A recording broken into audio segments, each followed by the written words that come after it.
Karibu tena mtazamaji wangu katika kipindi kingine tena siku ya leo. Leo tunatafsiri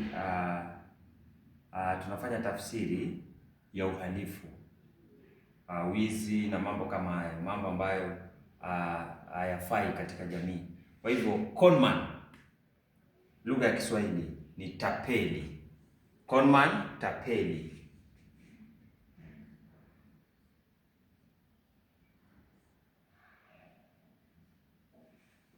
Pickpocket, kumbuka wezi ni tofauti. Pickpocket yule ambaye anakupata kwenye jiji la Nairobi wakati unatembea kisha anapokonya kitu na kutoroka.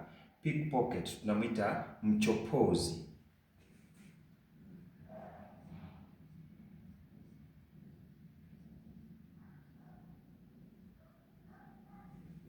Pirate, wale watu ambao huwa wanateka nyara meli ambayo inasafiri kwenda mataifa mengine, wanaingia na kuiteka nyara, wanaitwa haramia.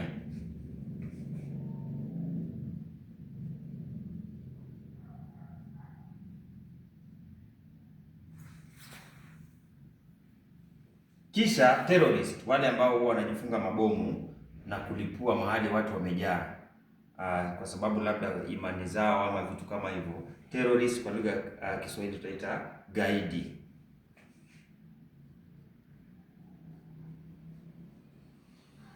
Wakiwa wengi, magaidi.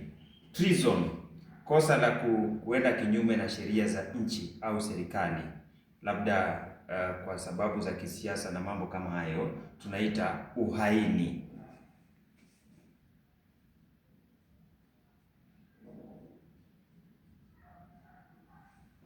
Haka, yule ambaye huwa anatumia teknolojia kuwaibia watu, labda stakabadhi za benki na vitu kama hivyo, tunamwita mdukuzi.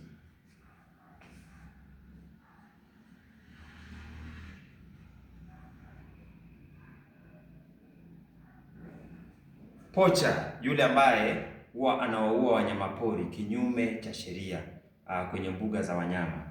Mtazamaji wangu, pocha katika lugha ya Kiswahili tuamuitaje? Nataka tusemezane pale kwenye ukumbi wetu wa maoni au maarufu kama comment section. Pocha huyu jamaa ambaye anawaua wanyama bila idhini, kisha kuuza yale mabori au pembe katika mataifa mengine, anaitwaje katika lugha ya Kiswahili? Sasa nataka unieleze pale kwenye sehemu yetu ya maoni. Gangster, huyu ni mwizi ambaye anatumia maguvu na mabavu kweli kumwibia mtu. Anatumia labda bunduki, si mwizi tu wa kawaida, kwa sababu mwizi ni yeyote ambaye anachukua chochote bila ruhusa, na huyu anatumia nguvu sana. Anaitwa katika lugha ya Kiswahili jambazi.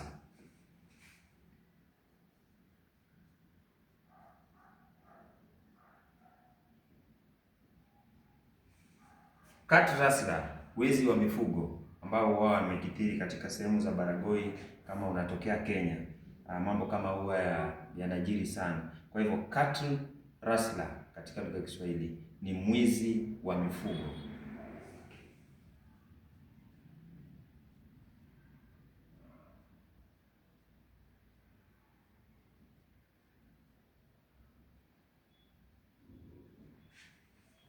Forgery, kufanya kitu ambacho hakiwepo kuwa ya kweli, yaani stakabadhi fulani ambazo si za kweli ziwe za kweli. Forgery tunaita kughushi.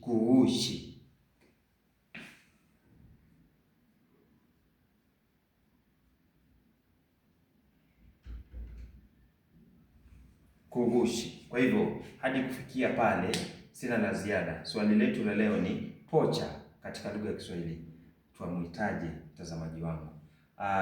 Na pia ningependa kusema kwamba kama kuna tafsiri yoyote ambayo mtu anataka nifanye kuhusu chochote tu kile, niambie pale kwenye sehemu ya maoni ili niweze kushughulikia.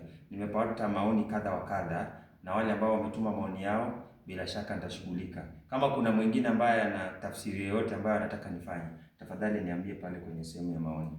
Kwa hivyo hadi kufikia pale sina la ziada, bali tu nitasema follow, like, comment, share. Pale YouTube tafadhali munifuatilie, I am Ivan Kenya, na mambo yatakuwa sawa. Tuko mbele pamoja. Shabash.